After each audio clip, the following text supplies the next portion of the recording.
ఖమ్మం జిల్లా కేంద్రంలోని సర్కార్ దవాఖానా ఎదుట ధర్నాకు దిగారు అవుట్ సోర్సింగ్ ఉద్యోగులు 4 నెలలుగా వేతనాలు ఇవ్వటం లేదని విధులు బహిష్కరించి నిరసన చేపట్టారు. సకాలంలో జీతాలు ఇవ్వకపోవడంతో కుటుంబ పోషణ ఇబ్బందిగా మారిందని ఆవేదన వ్యక్తం చేశారు. ఎన్నిసార్లు అధికారులకు చెప్పినా పట్టించుకోవటం లేదన్నారు. వెంటనే తమకు రావాల్సిన జీతాలు ఇవ్వాలని డిమాండ్ చేశారు ఉద్యోగులు.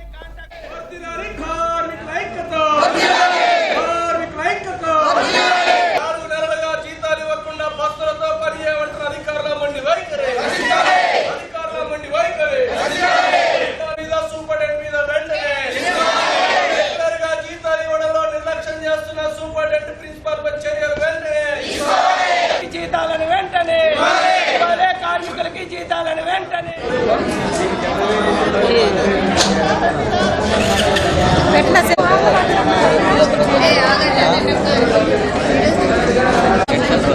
పేషెంట్ కేర్గా పనిచేస్తున్నాం. 20 సంవత్సరాల నుంచి చేసే వర్కర్లు కూడా ఇక్కడ ఉన్నారు. కానీ మాకు ఏ గుర్తింపు లేదు. మా జీతాలు వేయడానికి కూడా మాకు ఇబ్బంది చేస్తున్నారు. మేము చేసిన కూలీకి కూడా మాకు కట్టి ఇవ్వకపోతే మేమెందుకు మా భర్తల్ని మా పిల్లల్ని వదిలేసి ఎంతో దూరం నుంచి ఛార్జీలు పెట్టుకొని వచ్చే వాళ్ళు ఉన్నారు. ఎంతో కష్టపడుతున్నారు. కూలి పనికి పోలేక ఈ చిన్న జీతానికైనా పని చేస్తున్నామంటే కుటుంబాల కోసమే. మా కుటుంబాలు రోడ్డున పడే స్థితికి వచ్చినాయి. అయినా ఎవరు పట్టించుకోవట్లేదు. మమ్మల్ని ఒక చీప్గా చూసుకుంటూ అసలు మాతో పనులు చేయించుకుంటూ ఎంతో మురికి పని చేస్తున్నాం. అయినా మాకు గుర్తింపు లేదు. దయచేసి మాకు గుర్తింపు ఇవ్వండి. మేము ఎంత కష్టపడ్డా మాకు ప్రతిఫలం దక్కట్లేదు. మా జీతాలు 4 నెలలు వేసేదాకా ఇప్పుడు ఈ సమ్మె ఆగదు. అందరం యూనిటీగా ఉందాం అనుకుంటున్నాం. అందరం యూనిటీ అయినాం. ఇప్పుడు దాకా ఎవరు యూనిటీగా లేము. ఇప్పుడు యూనిటీగా అయినాం.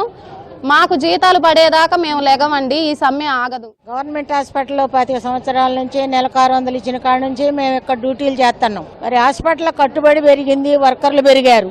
మరి వర్కర్లకి జీతాలు పెంచుతున్నారు, పెంచలేదు.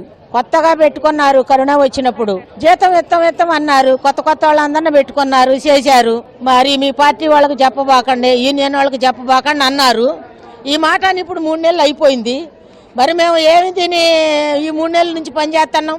మా డిమాండ్ ఇప్పుడు 3 నెలల నుంచి మాకు జీతాలు ఇవ్వట్లేదు. ఆ జీతం ఇచ్చిందాకా పోలీసులు వచ్చినా ఎవరు వచ్చినా మమ్మల్ని అరెస్ట్ చేసినా ఏడు నుంచి మేము అసలే కదలం.